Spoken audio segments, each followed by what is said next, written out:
this is Heather Hoffman, and I'm playing with the June 2019 Kit of the Month from Unity today. I'm going to be doing some heat embossing and watercoloring. I'm using Tim Holtz Distress watercolor paper. I love this one because it's textured on one side and smooth on the other, and I like to use the smooth side when I'm using stamps, especially if I'm doing any heat embossing, but it also is nice and heavyweight, so it allows me to still use my watercolors, and it can handle the weight of the water and everything else.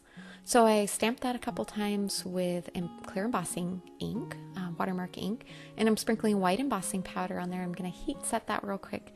So it's kind of invisible right now. It's a little bit hard to see, but when you start adding your color with the watercolors, you'll be able to see that outline pop out, and it kind of just gives a really soft and neutral look.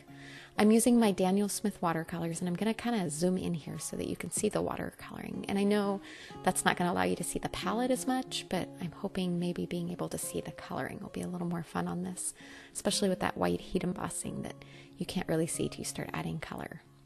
I'm coming in, I'm just going to build my color slowly, so I'm starting with really soft colors and lots of water, and you'll be able to start to see that image take shape. And I'm kind of just adding little extra bits of color in certain spots so that it can blend out a little bit as the water moves it. And once I have that beginning first wash on, I'm going to come on and just layer a little bit more color over the top.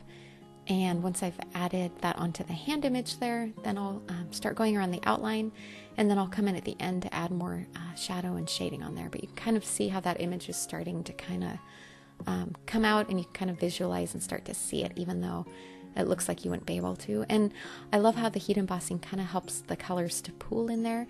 It sort of helps you keep it in the lines a little bit. And there I've added just a little bit of deeper color in a few spots to add the shadow. Now I'm going to come along the bottom, and again I'm doing the same thing, coming in with really soft colors. That's a super pale green, and then I'm going to add a little darker and then blend it out with a little bit of water just to kind of smooth it out. And again, a little more deeper color, and then some water to blend that out to kind of just fade it off into nothing. This is a really soft effect on this, and I really love that it's a watercolor and you can see the image, but it also is just a soft, almost a dreamy kind of look with that by adding lots of water that way.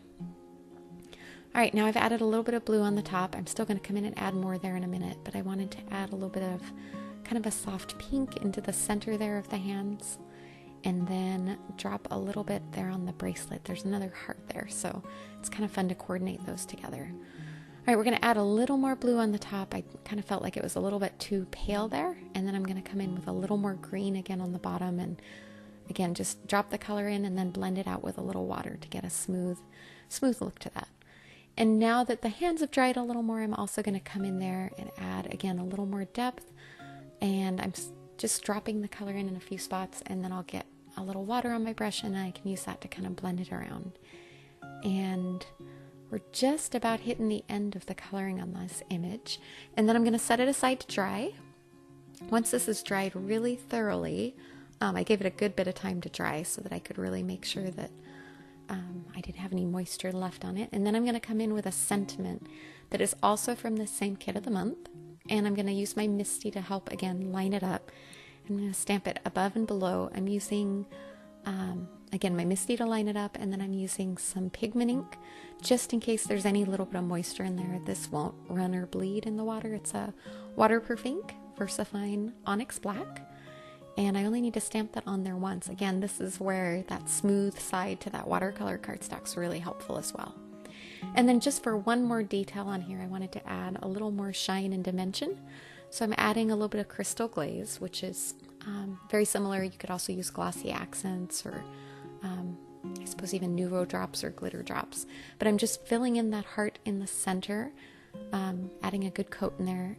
The heat embossing is going to kind of help hold it in there, and a little tiny bit on the heart on that bracelet as well. And once that dries, that adds great gloss and shine and just a touch of interest and dimension to this card. Thanks so much for coming by today. I hope you enjoyed, and have a wonderful day.